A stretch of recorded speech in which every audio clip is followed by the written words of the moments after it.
right padungan to ang port of Santa Fe. And then on my left mao kana may suwan.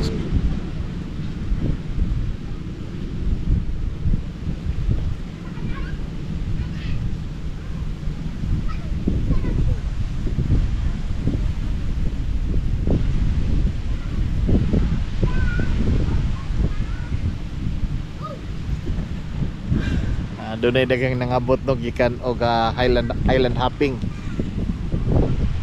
Usually gid mga igsoon kanang padong og Virgin Island o kini pang ubang mga isla nga nagpalibot sa Bantayan.